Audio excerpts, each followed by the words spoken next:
Hello students, इस lecture के अंदर हम नीलपोटेंट ग्रुप की थ्योरम को प्रूव करेंगे। Prove that subgroup of a nilpotent group is nilpotent. जो हमारे पास सब ग्रुप होता है नीलपोटेंट ग्रुप का, वो भी क्या होता है, नीलपोटेंट ही होता है। या फिर आपके पास ऐसे भी लिखी आ सकती है थ्योरम कि let G be a nilpotent group of class less than R and H be a subgroup of G, then H is nilpotent of class less than R. जो हमारे पास क्या है, अगर जी नीलपोटेंट ग्रुप है जिसकी की class less than equal to R है और एच सब ग्रुप है ग्रुप जी का, नीलपोटेंट ग्रुप का, तो वो सब ग्रुप भी क्या होगा, नीलपोटेंट होगा। ओके, तो हमारे पास सेम ही है स्टेटमेंट। तो अब हम क्या करेंगे, प्रूव करेंगे सब ग्रुप को नीलपोटेंट। नीलपोटेंट प्रूव करने के लिए क्या करना होता है हमें, हम लास्ट लेक्चर से देखते आ रहे हैं कि अगर ग्रुप नीलपोटेंट है तो उसके पास क्या होता है, सेंट्रल सीरीज कंटेन करती है। अगर सेंट्रल सीरीज है, अगर किसी नॉर्मल सीरीज को सेंट्रल सीरीज प्रूव करना होता है तो वो दो कंडीशंस जो हमने डिस्कस की थी लास्ट लेक्चर्स के अंदर। और एक कंडीशन ये भी होती है हमारे पास कि अगर कोई सेंट्रल सीरीज है तो इफ़ एंड ओनली का रिजल्ट कि commutator G I is contained in G I plus one, एक कंडीशन ये भी होती है हमारे पास। तो चलिए प्रूफ देखते हैं सबसे पहले। तो अब हमारे पास गिवन है कि एक ग्रुप नीलपोटेंट है।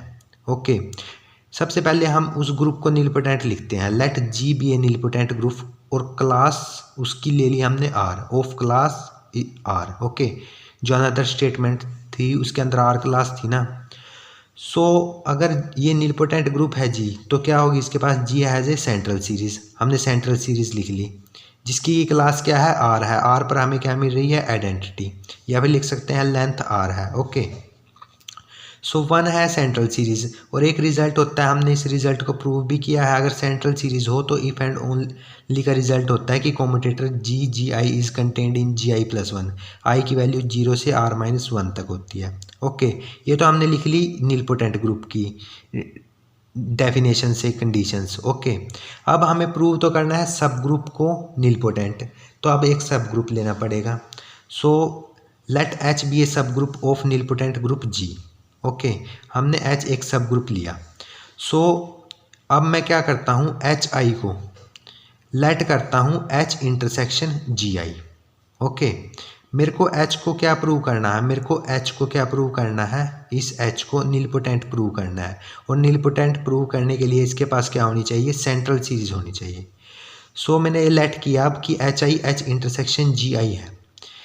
जो एच है हमारे पास वो क्या है, सब ग्रुप है ग्रुप जी का, और जो जी आईज हैं वो क्या है हमारे पास, जो जी आईज हैं हमारे पास वो क्या है, जी आई की वैल्यू 0 टू आर है, तो मतलब G1 G2 G3 हैं, वो भी क्या है, सब ग्रुप्स हैं ग्रुप जी के। ओके, मैं यहाँ से लिख सकता हूँ कि जो हमारे पास एच आई है वो क्या होगा, इंटरसेक्शन ऑफ टू सब ग्रुप्स क्या होते हैं, इज अगेन ए सब ग्रुप। एच आई भी मेरे पास क्या होगा, सब ग्रुप होगा। ओके,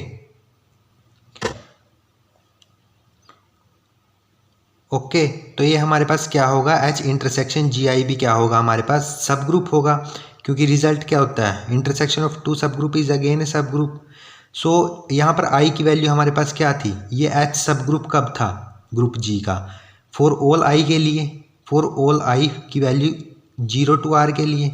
ओके, जो हमारे पास ये हमारे पास क्या हो गया, इंटरसेक्शन ऑफ टू सब ग्रुप। तो जो हमारे पास एच आई होगा वो क्या होगा, सब ग्रुप होगा।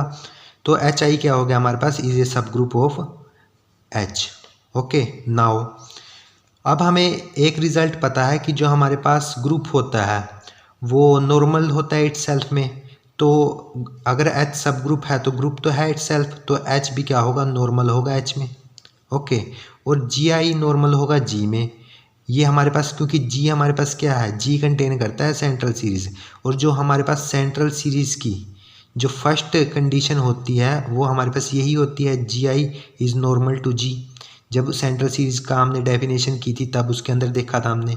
ओके, नाउ अगर एच नॉर्मल है एच में और जी आई इज़ नॉर्मल सब ग्रुप जी है, तो इससे हम क्या बोल सकते हैं कि अगर एच का इंटरसेक्शन करें हम जी आई के साथ तो वो किस में नॉर्मल होगा, एच इंटरसेक्शन जी में।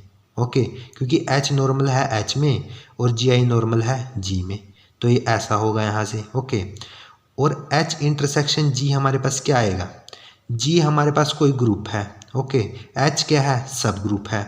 जब इन दोनों का इंटरसेक्शन लेंगे तो हमारे पास क्या आएगा, H ही आ जाएगा, ओके। इंटरसेक्शन में कॉमन पार्ट आता है ना, सो जो इनमें से छोटा होगा वो आएगा हमारे पास। तो हमारे पास इन दोनों में से, जैसे मैं इसकी हेल्प से बताता हूँ, ये G है, ये H है, ओके। तो अगर इन दोनों का इंटरसेक्शन करेंगे तो कॉमन पार्ट ही आएगा ना हमारे पास। सो यहाँ से हमारे पास H आ गया।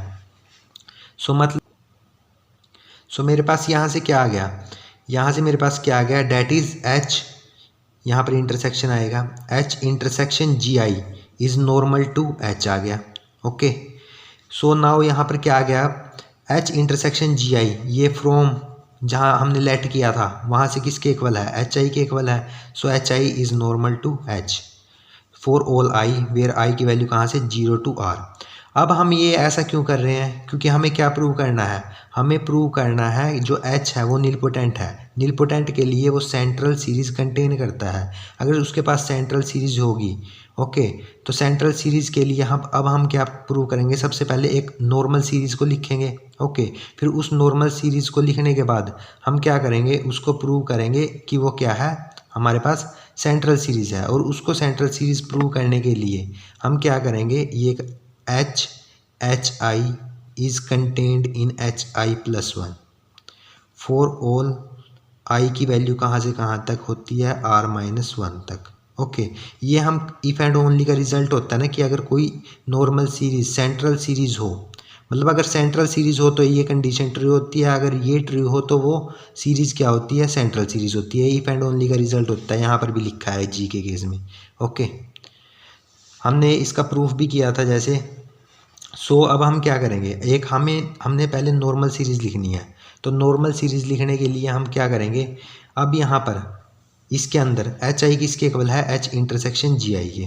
सो अगर H नोट की वैल्यू मैं निकालना चाहूँ तो क्या आएगी, H इंटरसेक्शन G नोट, यहाँ से, ओके। तो मतलब ये किसके इक्वल है, H इंटरसेक्शन G के, क्योंकि हमारे पास G नोट की वैल्यू क्या है, फ्रॉम दिस सीरीज से G के इक्वल है। सो यहाँ से किसके इक्वल आ गई, G, H इंटरसेक्शन G, वो किसके इक्वल आता है, H के। मैंने आपको अभी भी बताया, जब इंटरसेक्शन करते हैं ग्रुप और सब ग्रुप का, आप तो आपको एक सब ग्रुप ही मिलेगा, ओके।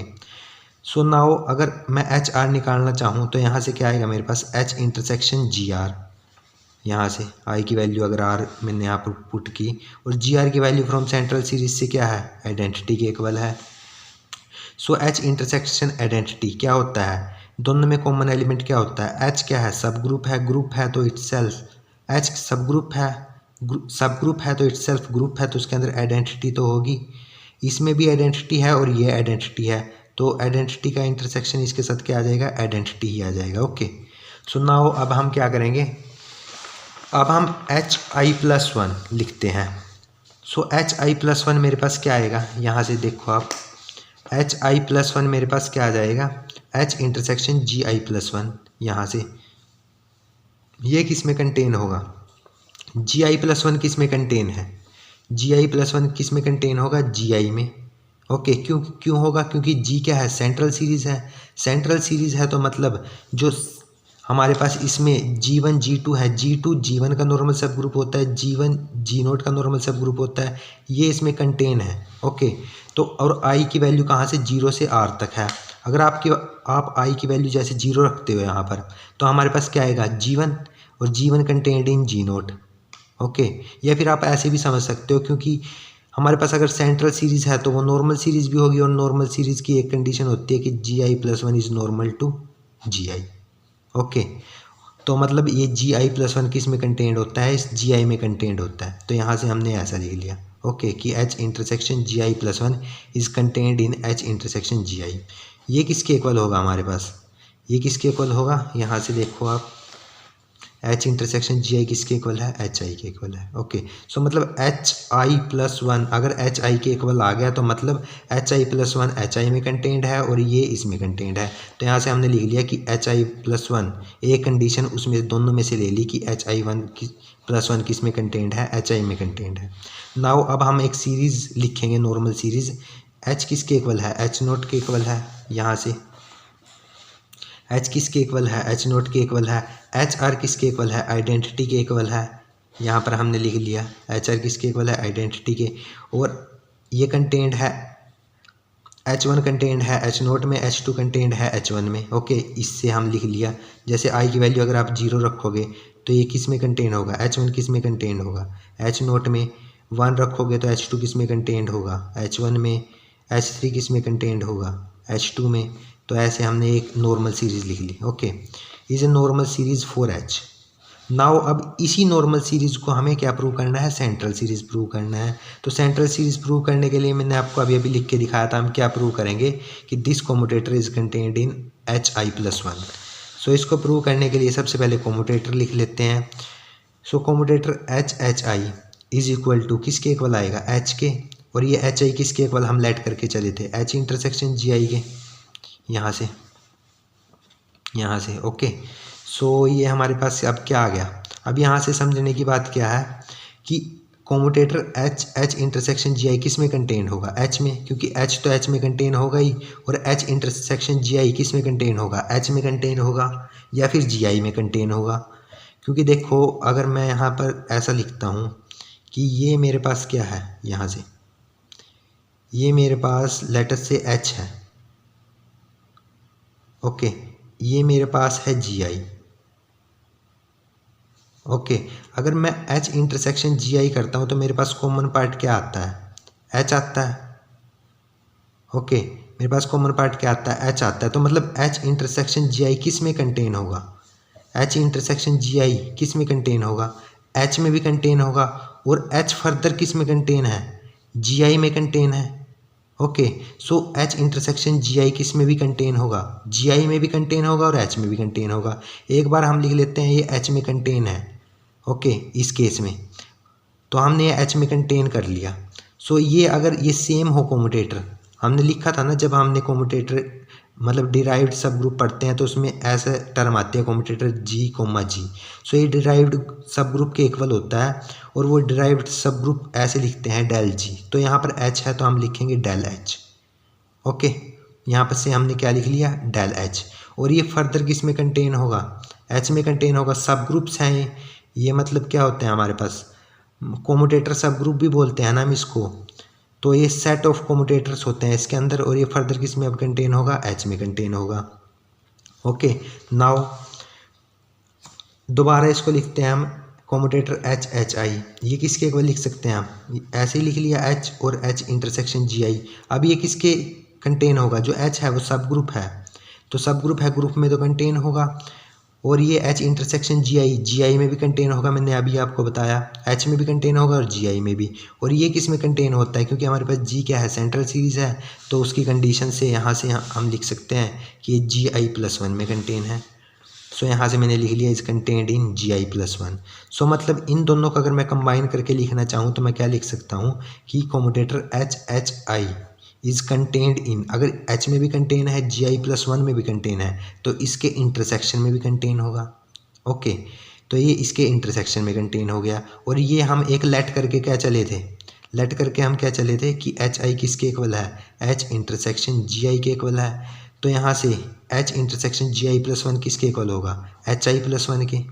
ओके, अगर HI H इंटरसेक्शन GI के इक्वल है तो ये GI+1 HI+1 के इक्वल होगा।